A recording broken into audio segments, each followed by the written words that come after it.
നിങ്ങളുടെ favourite shows ഇനി ഒരിക്കലും മിസ്സാവില്ല. ഇപ്പോൾ C5 കാണും നിങ്ങളുടെ ഫേവറേറ്റ് ഷോസ് തികച്ചും സൗജന്യമായി. ഇനി അരുണിന്റെ ജീവിതം നേരെയാവണം.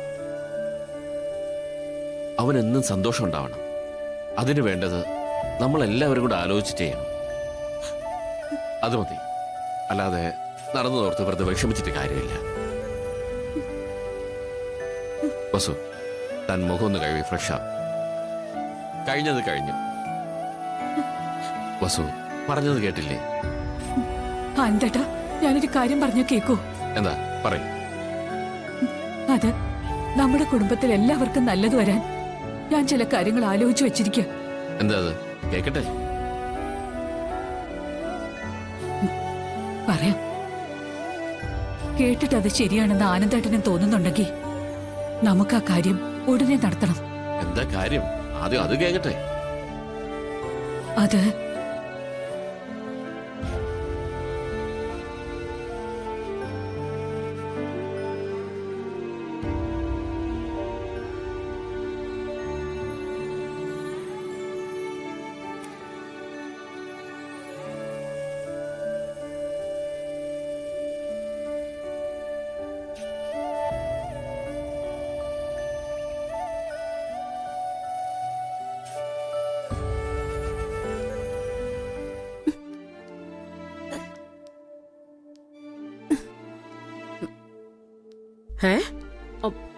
എന്തോടി ഇങ്ങനെ നടക്കുന്നേ? എന്താ നിനക്ക് പറ്റിയേ?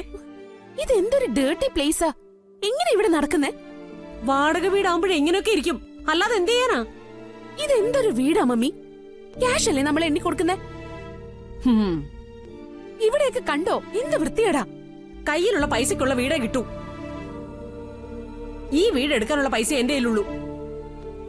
അപ്പൊ ഉള്ള രീതിയിൽ അഡ്ജസ്റ്റ് ചെയ്യണം, അത്ര തന്നെ. എന്ന് പറഞ്ഞ പറ്റുമോ? ഇവിടെ ഒരു നിമിഷം എനിക്ക് പറ്റില്ല. അകത്തെ ആ ബെഡ് ഓർക്കാനേ വയ്യ. ഞാൻ അതിലൊന്നും കിടക്കില്ല. എങ്കിൽ പിന്നെ നീ ക്യാഷ് എടുക്ക്. നമുക്ക് നല്ല പോഷായിട്ടൊരു വീട് എടുക്കാം. അതിന് എന്റെ കയ്യിൽ എവിടെയാ ക്യാഷ്? അതെല്ലാം ഞാൻ ആ ടെക്നീഷ്യന് കൊടുത്തില്ലേ. ഇനി കൂടിയ 500 രൂപ അതാ എന്റെ അക്കൗണ്ടിലുള്ളത്. അതാ പറഞ്ഞത്. അപ്പൊ ഈ വീടേ പറ്റൂ. മമ്മി, അത് പറ്റില്ല. ഇവിടെ AC ഉണ്ടോ? ഉള്ള ഫാൻ തന്നെ ശരിക്ക് കറങ്ങുന്നില്ല. ഇവിടെ അഡ്ജസ്റ്റ് ചെയ്യാൻ എന്നെ കൊണ്ട് പറ്റില്ല. എന്റെ മോളെ, ഞാൻ ആകെ പെട്ടു നിൽക്കുക. ചുറ്റിലും കടക്കാരാണെങ്കിൽ എന്നെ തിരക്കി നടക്കുക. അവരെ ഒളിച്ചാ ഞാൻ കുറെ കാലം നിന്നോടൊപ്പം അവിടെ വന്ന് താമസിച്ചത്. ഇനി ഇവിടെ താമസിക്കുന്നെങ്കിൽ എങ്ങനെയെങ്കിലും കടക്കാരും മണം തറിയും. എന്നാ പിന്നെ ഇവിടെ പ്രശ്നോ?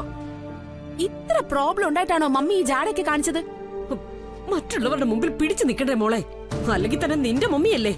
അപ്പൊ പിന്നെ ആനന്ദ നിലയത്തിൽ ആരുടെ മുമ്പിൽ ഒരു കുറവ് വരുത്തരുതല്ലോ. അതാ മമ്മിയുടെ ആ വരവാ എല്ലാത്തിനും കാരണം. ഇപ്പൊ ഞാനായോ എല്ലാത്തിനും തെറ്റുകാരി? മമ്മിയുടെ ആ ഇഷ്ടിക നിറച്ച പെട്ടിയും മമ്മിയുടെ ജാടയും അതാ ആദ്യം എനിക്ക് തിരിച്ചടി കിട്ടിയത്. ആ ശ്യാമയ്ക്കേ അതിബുദ്ധിയാ.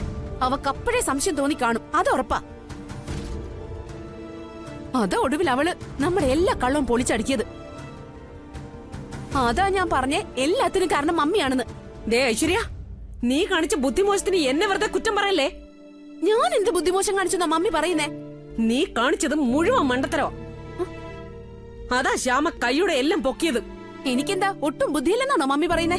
അതെ, ഞാനേ മിസ് കേരളയാ. മണ്ടിയായി നിന്നെ മിസ് കേരളയാക്കി എടുത്തതേ എന്റെ കഴിവാ, എന്റെ പണവാ, എന്റെ ബുദ്ധിയാ. മമ്മി, അതേടി, നീ നിന്റെ ജീവിതത്തിൽ എന്തെങ്കിലും ആയിട്ടുണ്ടെങ്കിൽ അത് എന്റെ കഴിവാ. അപ്പൊ എനിക്ക് ബുദ്ധിയില്ല? ഇല്ല, നീ ശരിക്കും മന്ദബുദ്ധിയാ. ആ ശ്യാമയുടെ മുമ്പിൽ നീ ഒന്നുമല്ല. മമ്മി, അതെ, നീ മണ്ടിയാ, മരക്കഴുതയടി. മണ്ടിയാണല്ലേ? ആ, ഞാൻ മണ്ടിയാണല്ലേ? അതേടി, നീ മണ്ടിയാ, മണ്ടി, മരക്കഴുത. ഇവിടെ എല്ലാം ഞാൻ തകർക്കും. ദേ, ഇതൊക്കെ എറിഞ്ഞു പൊട്ടിച്ചാലേ കഴിക്കാനൊന്നുമില്ല, അറിയാലോ. എന്റെ ജീവിതം ഇങ്ങനെ ആയല്ലോ. എങ്ങനെ കഴിഞ്ഞതാ ഞാൻ? ഇപ്പൊ ഈ കുപ്പക്കുഴിയില്. ഈശ്വര, എന്നെ ആര് രക്ഷിക്കാനാ? മിസ് കേരളയായിരുന്നു ഞാനിപ്പോ. എന്റെ ഗതി ഭഗവാനെ. മോളെ, മിണ്ടിപ്പോയത്. ഈശ്വര, ഇപ്പോഴേ ഇങ്ങനെ. ഇനി കയ്യിലുള്ള രൂപയും കൂടി തീർന്ന പട്ടിണിയാ. ഇവളെ ഞാൻ എങ്ങനെ അഡ്ജസ്റ്റ് ചെയ്യും എന്റെ ഭഗവാനെ? അയ്യോ.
ഇതുവരെ അമ്മയൊന്നും കഴിച്ചില്ലല്ലോ.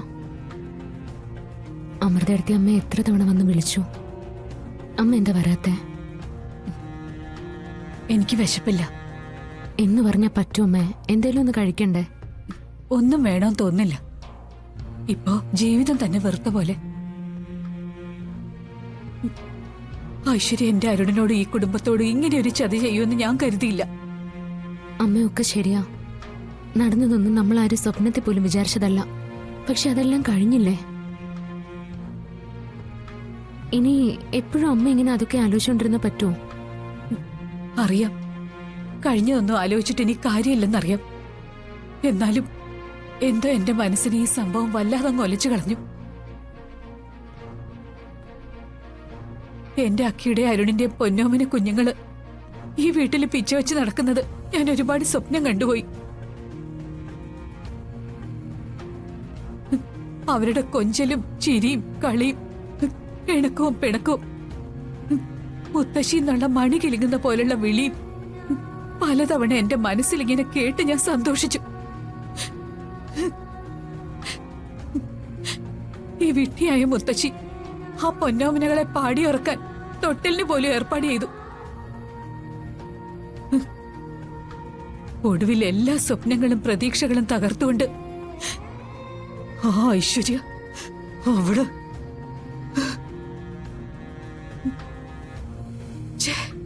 സൗന്ദര്യം സംരക്ഷിക്കാൻ സ്വന്തം മാതൃത്വത്തെ ബലി കൊടുത്തവൾ അവള്. ഇത്രയും ദുഷ്ട മനസ്സുള്ള അവൾക്കല്ലാതെ ആർക്കാ, ഏത് സ്ത്രീക്കാ സ്വന്തം ഗർഭപാത്രം ഇങ്ങനെ ഇത്ര ലാഘവത്തോടെ നശിപ്പിച്ചു കളയാൻ പറ്റുക? സത്യത്തിൽ അവളൊരു സ്ത്രീയാണോ?